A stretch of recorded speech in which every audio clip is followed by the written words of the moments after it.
Did you know that up to 90% of celiac patients who don't respond to a gluten-free diet may actually have another food intolerance present? Celiac disease and non-celiac gluten sensitivity are real conditions, but gluten is not a problem for everyone.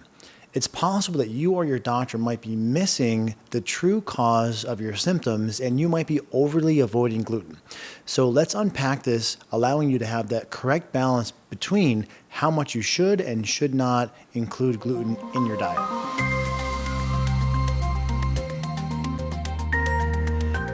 Gluten is a problem even for those without celiac. This is true, and this entity has been well documented in the published literature. But the stats and the data here matter quite a bit. Looking at the prevalence of celiac disease, this is about 0.5% of the population in North America. So 0.5% is the prevalence of celiac. Let's compare that against non-celiac gluten sensitivity. This means that a reaction has been documented to gluten in randomized controlled trials, but you don't fit the criteria for celiac. The estimates here range from 0.6 to 6% of the population. Via most of the data, the best data have really found this range. However, some other estimates have found perhaps up to 13% of the population. A systematic review of 17 studies found that the rates varied again from 0.6 to 13. The best study here was a paper by Volta at the University of Bologna, and they found a 6% prevalence. So this is something. And if you have digestive symptoms, unsurprisingly, you are more likely to report non-celiac gluten sensitivity. And in this case, the prevalence of someone having a problem with gluten, even though they are not celiac, is 19 to 46%. So even at the best case, most prevalent scenario, under 50% of people have a problem with gluten. How do we interpret this? Well, we can look at this a few ways. We should not look at this as everyone with any type of digestive symptom should be avoiding gluten. That would be incorrect, right? Perhaps at the most generous, we could say 1 in 2. And why this matters as a clinician who sees patients on a weekly basis is because you don't want to be avoiding foods that you don't need to, especially when people are not feeling well. There is this propensity toward gradual and progressive restrictions. Low carb, right? Grain-free, paleo, gluten-free. And eventually this can lead to RFID, or this overly restrictive eating. We want to get the balance point right where you can modify your diet in such a way for maximum symptomatic gain, but also not hinder your social life and be back into this kind of reclusive corner where you don't enjoy food. Now, another piece of information that can be really empowering for patients is understanding that other foodstuffs may drive the reaction that one is attributing to gluten. In this case, FODMAP, or foods that are high or rich in prebiotics which feed intestinal bacteria, FODMAP intolerance has been documented in 41% of those who report gluten sensitivity. Now, continuing, FODMAP intolerance in those who have IBS, who have digestive symptoms, may be as high as 50 to 80%.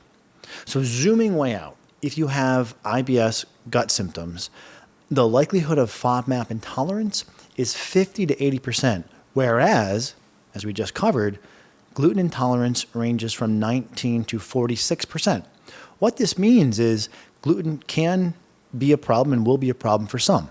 However, it's important to understand that there might be a different type of modification to your diet that could improve your symptoms, and it might be more likely to improve your symptoms than gluten, and this is FODMAPs. All of this is to help empower you in being able to make the dietary decisions that will allow you to have the maximum improvement with the minimum amount of dietary restriction. As an aside, are you avoiding gluten? Have you tried low FODMAP? And perhaps most importantly, have you tried to reintroduce? I'd be very curious to hear your thoughts on this, so please let me know in the comments. Coming back to the paper from Volta, he looked at 38 Italian centers and over 12,000 patients to assess how common is non-celiac gluten sensitivity? He wanted to look at the common symptoms, both digestive and extraintestinal or outside of the gut. This breakdown is very helpful in allowing us to better understand what symptoms we might be able to attribute to gluten sensitivity. Bloating in 87%, abdominal pain in 83%, diarrhea in 54%, nausea and heartburn in 44% and 32%. So certainly a kind of wide constellation of GI symptoms can be attributed to non-celiac gluten sensitivity, again, according to this best data point to date by Volta. Additionally, and this is where gluten can be most pernicious perhaps, these extraintestinal or non-digestive symptomatic manifestations. Fatigue in 64% of individuals, headaches in 50% of individuals, anxiety in about 39% of people, brain fog in 38% of people, joint and muscle pain or aches in 31%, rashes in 29%, and this general feeling of lack of well-being in 68%. This is important because it validates that those who feel they have a problem with gluten but don't have celiac are justified in describing non-digestive symptoms. In fact, looking at celiac as a model for this, we know that celiac can manifest gastrointestinally, neurologically, or dermatologically. So it has been documented that you can have inflammation in the gut and only be experiencing symptoms outside of the gut. So if you're puzzled as to why you have fatigue, headaches, brain fog, anxiety, and your bowels are fine, the source of the problem could still be your gut. It's important to keep that in mind. Now, it's also important to consider that probiotics can improve symptoms of gluten sensitivity. This is something I discuss in Healthy Gut, Healthy You. We want to be careful not to force a dietary solution to what might not be solely a dietary problem.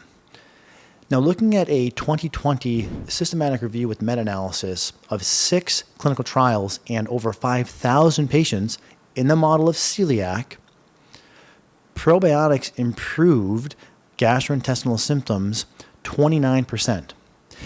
There's also been a smaller trial in non-celiac gluten sensitivity, and they documented that probiotics improve symptoms more than a gluten-free diet alone. And if you're non-responsive to a gluten-free diet, there are other factors to keep in mind. Now, probiotics ostensibly are treating some type of disruption in the gut microflora. However, there's also the likelihood of FODMAP intolerance, as we discussed a moment ago. And in those with gastrointestinal symptoms, FODMAP intolerance, 50 to 80% of patients have reported. Histamine intolerance has also been reported in 43% of those with digestive symptoms. Histamine can be so insidious because it's contained in some stereotypically healthy foods. Kombucha, sauerkraut, kimchi, really anything fermented, also in cured meats, avocados, spinach. This was a problem I suffered from personally, where I would be having a very high histamine breakfast, let's say, because I was always in a rush, a can of tuna and a kombucha and some wilted spinach. And then 20 minutes later, I was wondering why I was irritable and foggy, and eventually I pieced this together. So just important to keep that in mind. And third and finally, in terms of what else can be present that's driving this constellation of symptoms beyond gluten. Well, it's also been demonstrated that SIBO or an infection could be present. This might be why probiotics are helpful.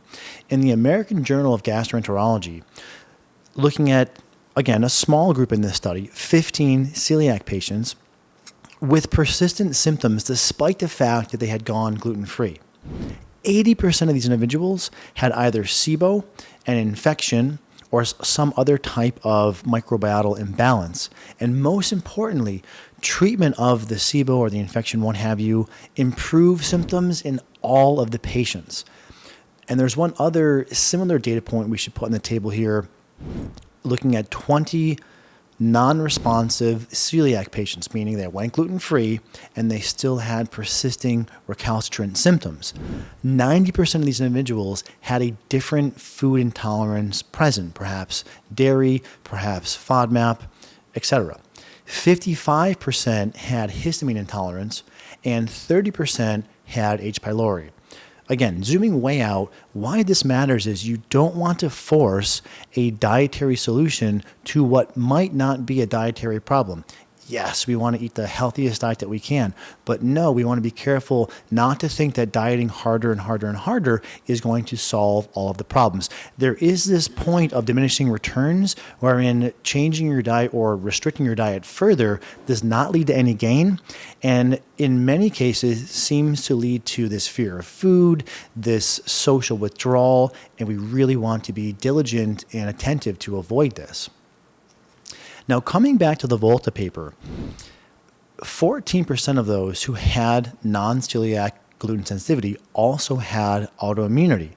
In fact, a subset of that was 9% thyroid autoimmunity. So there is this overlap between gluten sensitivity and autoimmunity. However, again, very important to keep in mind that this does not mean that if you have, let's say, Hashimoto's or RA, what have you, that you have a 100% guarantee that gluten is driving that, and then you have to be gluten-free. Yes, this can help. Yes, this is something that we routinely advise patients on in the clinic, but no, you don't want to avoid gluten in perpetuity based upon faith alone. This is where the reintroduction is really important. Now, we should also acknowledge that data do exist documenting health benefits from grain consumption.